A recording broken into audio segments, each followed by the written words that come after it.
Hey, you got this in a medium? Medium. Hey, John, take care of the client. Thanks, brother. Yeah, take care of him. Medium. Yeah. You need this in a what, sir? In a medium. A medium, okay. This one should be there. The blue ones cannot be here. I don't like it. So let's put the red ones over here. Post two black ones. Okay. This color should be on that wall, and I think those shoes. You don't look the fucking form. Put those shoes in order. Really? No, it's not a break time. So no break time in the store. Okay. So let's just put the shoes in order and we're done for today. Okay, I'll get right to it.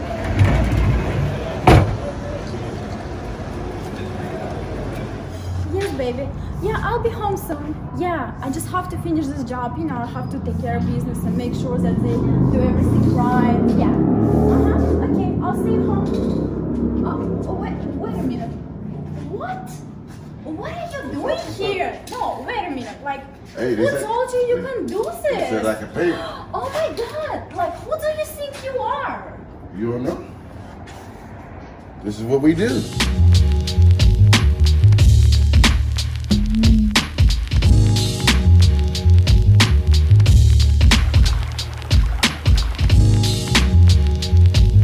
Hi guys, my name is Sophia Fortuna.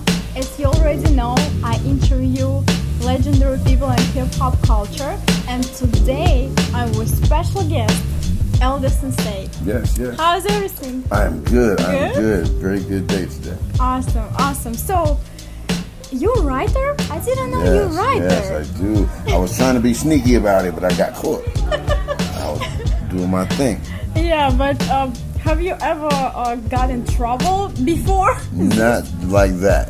Maybe with a marker, police, maybe, you know, on the bus stop or something like that, but not. Come on with the come on, down with the get down. Come on with the come on, down with the get down. Come on with the come on, down with the get down. Come on with the come on, down with the get down. Tell me your history. So you first started as a writer or MC?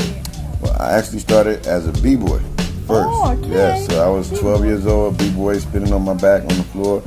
And I got the graffiti bug at the same time almost as I was a b-boy. Okay. So I got in, I was always into art, I always drew, and once I got into graffiti, it was just my artwork that I drew into comic books, got in with the graffiti, and I was in from there. Did you write on the train? Now that didn't happen. My father was not trying to hear that. So in my group in Artifacts, Tame One is definitely has been on trains and in the yards and everything like that. So I always put that light on that because it's very important that people know that. But me personally, I trains where I live, but not in New York trains where we were young. How you guys met? Well, me and Tame, we met through mutual friends. We had friends that we knew, and we were in a crew, kind of like a juice crew, like Molly Mall and them. Yeah. So it was called Boss Mob. We had a producer named CMZ, Rhino CMZ, and he made all the beats. I happened to be working with him, and I'll go over his house and I see Tame's name all over the walls. I was like, wow. So I said, he rap and do graffiti? Like, yeah. I said, whoa. So I never saw him every time I went over there. Finally, I get there, he's there, we do one song, we do another song, we kept going back. And then we started doing talent shows together, and then we went on Stretch and Bobbito. 1992, 93, and we got our record deal from being on Stretch Armstrong and Bobbito show.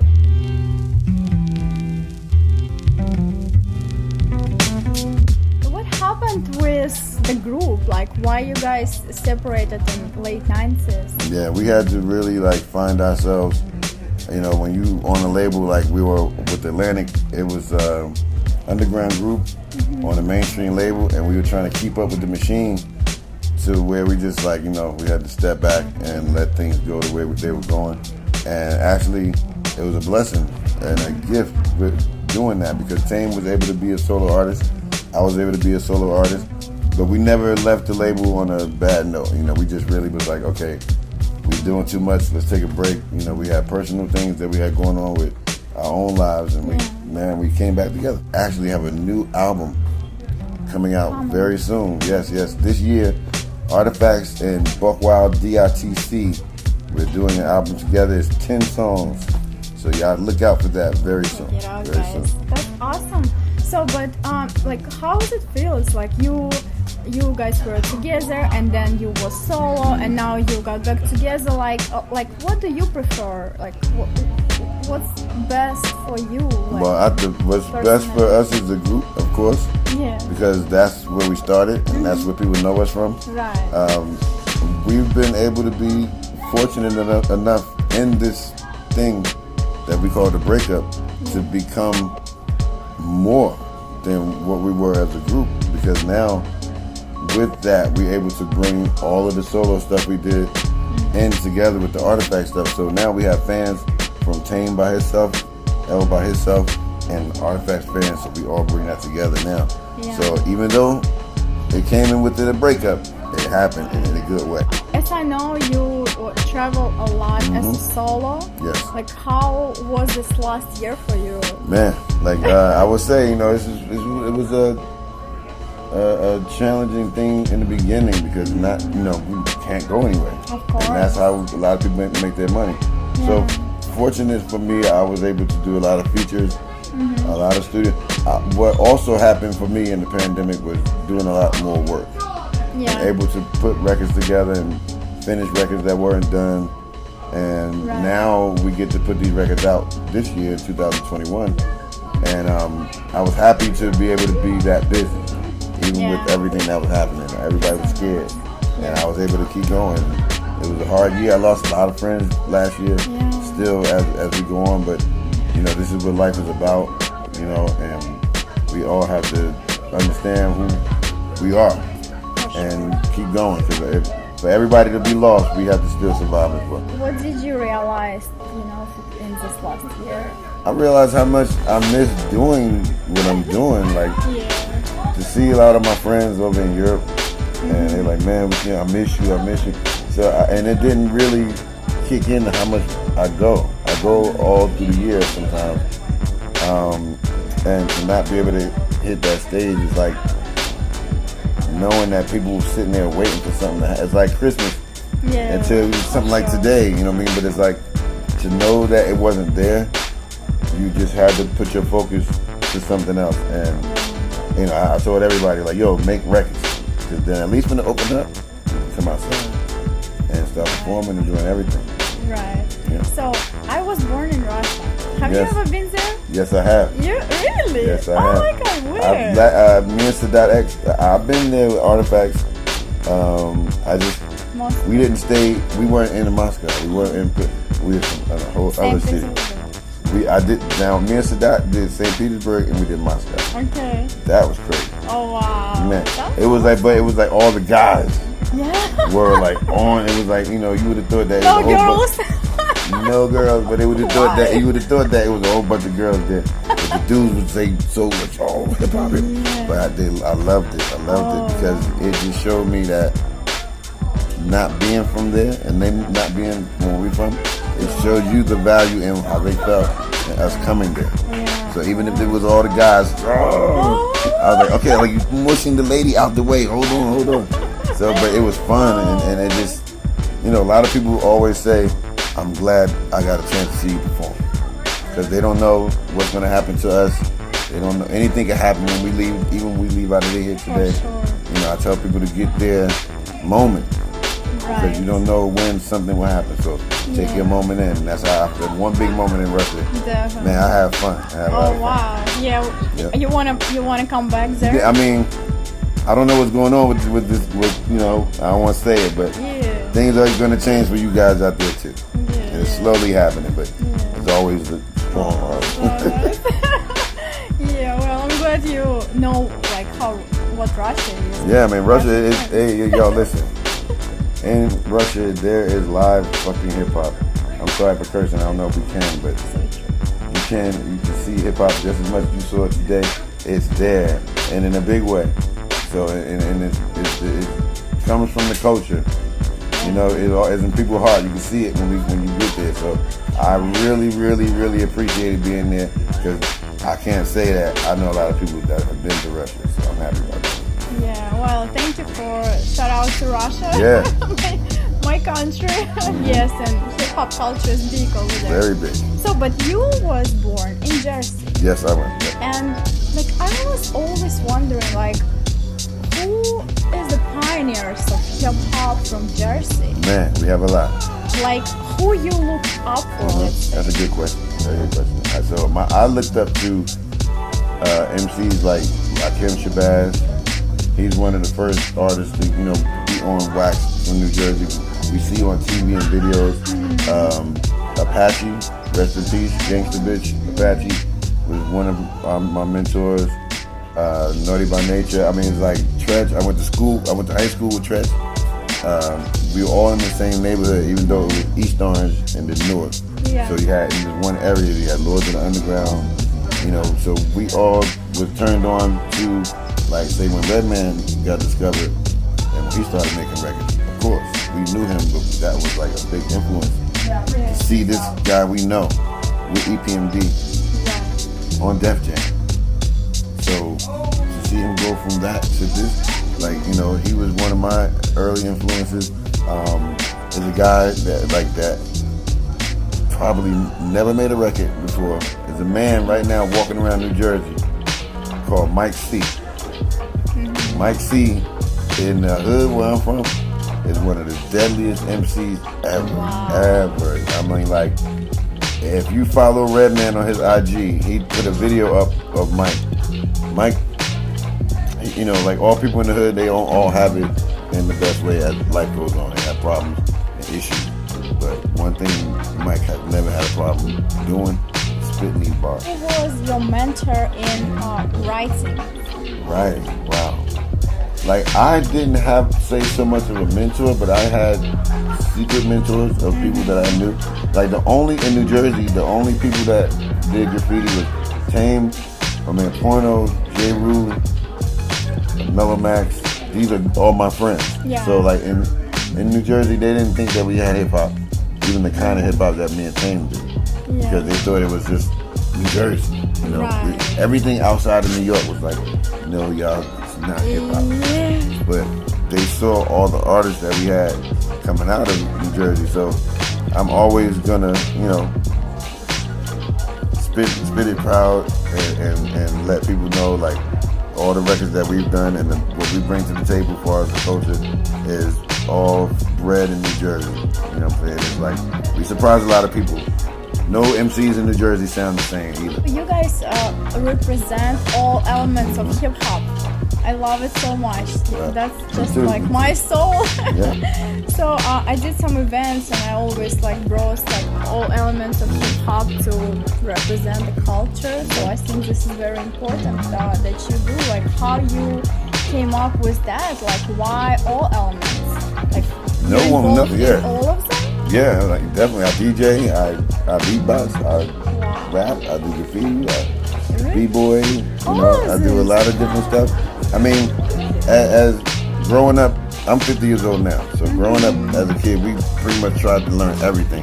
So if we was b-boying, we mastered that. We knew somebody that was a DJ in the neighborhood. We would go to his house, watch him, and we learned how to DJ. And you pick these things up as you go on. So like, when me and Tame put out our first record, it had to be about graffiti. It had to be about the culture, because that's how we came into it. But I think that because a lot of people thought we was from New York, because we were talking about all this stuff. And when the videos came out and they saw New York Police and they saw New Jersey Transit Bus, like, New Jersey got rappers like that, like, that talk about b-boys. There's b-boys in Jersey. Like, yes, New York, you're right there. We can see buildings. Across the street. And if I'm home in New Jersey right now, I could go to a certain place around where and I can see y'all buildings. Right. Hey, New York. So always New York felt like everything's far from them. Yeah. Or because it's not from there, it's always outside. So we always felt like, New Jersey artists got to do extra. Always got to do more. So like when we came, we was like, oh no, we're going to make sure that everybody know that it's a group from New Jersey that made a song about graffiti. Right. And it started in New York. Yeah. So that shows you how much we wanted to be like Yeah. It is hip hop in New Jersey, and we do graffiti and we b-boy, we do all the same things, but that's what we learn from New York. No different than yourself and how you learn the culture. Yeah, yes, that's right. Yeah, everyone like kind of learned from New York and then made their own. Yes, and hip hop wasn't meant to stay in New York. It was meant to flourish because if it wasn't, Then none of us would be here Exactly, today. right? Nobody would be buying records. You know, everything is just imagine that everything just stuck in New York. you look out for her. Yes, I mean like all of these things. What's funny for me is when I watch like on Netflix when they have the Hip Hop Revolution. You know, my son is 18. I have two sons. My son's 18. I tell him to pay attention. But what's funny for me, I said, Amon, you see you watching this. We lived it. Yeah. We was there. Like when it first happened, we saw all of these things happen. So now, as being documented on film, you see all these things that, you know, we heard about this stuff in New Jersey, but we wasn't going to the park. Yeah. We wasn't going we was barely going to New York. Oh wow. So like as a kid, I didn't start going to New York till I was like maybe 15 years old. And that's only because of being a b-boy. My mother and father would go to the clubs in New York and they would dance and they would bring us to New York and we would go to Washington Square Park and that's how I saw my first b-boys Rocksteady crew. I'm like, oh my God, I want to do this too. I want to do all of this stuff. So that's how we, you know, we got into it. Like you see all them people as kids on those films. That was us. Wow. Yeah. So you do beatbox too? Yeah.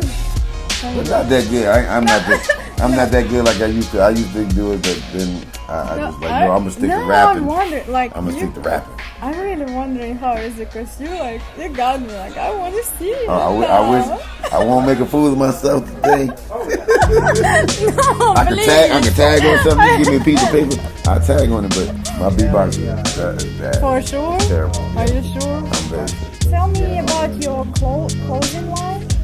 Well, Artifacts merch is just what it is. You know, I want everybody. I have a dream. I have a dream that I'm gonna be at a show somewhere, and everybody in the crowd will have an Artifact shirt on. Oh wow. That's my dream. Yeah. I don't know if it's narcissistic to say that, but that's the dream I have. And I think it's gonna happen. I have a merch page on my IG. You go to the link, you see all the merch there. But I tell everybody to follow me on my IG because I have stuff on there that people is not on my merch page online.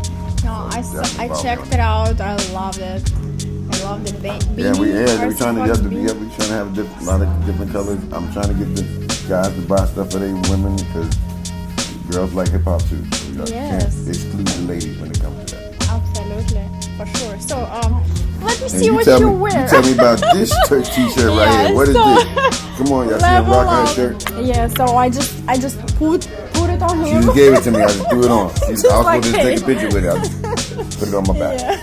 But yeah, so this is Level Up Hip Hop Helicopter Tours. By the way. Oh yeah, listen. Okay, I'm doing that. Yeah. When you're When in I come LA. to LA, I'm doing. You're gonna see me in a helicopter. Oh, okay. So guys. So everybody got a picture. I want one Yeah. too. Have you ever flew in a helicopter? No. Never ever. You want to be first? Oh, it's gonna be your first time. I'm so excited for you. I see that big yellow bird. Y'all got me. Oh, you saw it? Yeah. Yeah, for All the sure. It was so freestyle. It wasn't regimented like the other flight I took. It was like, okay, we're gonna here, we're gonna go high, we're gonna go this way. Nah, we was chilling and we was rolling and we was dipping. It's like right over here, right there. My man got the music pumping along with whatever we seeing. It's all good. You gotta take it, baby. It is what it is.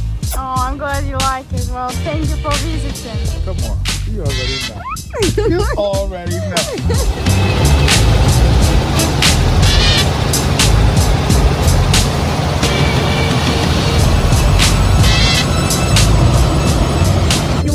Hip hop helicopter tour or beachside tour? I don't know. You want to see What's the some hip-hop hip one? hop scenery Yeah, I'll do that. around I'll do Compton? that. Yeah, even though I've been around there. Oh yeah, for sure. Not in that way though. Yeah. Yeah, let's do this is like different view. I mean, Okay, great. Yeah, let's pencil do me in. it easier. it. Okay, so yeah guys, follow this channel, please subscribe, like it, and follow Aldo Sensei Yeah. Instagram to get to the show in LA. Yeah, thank you guys. Peace.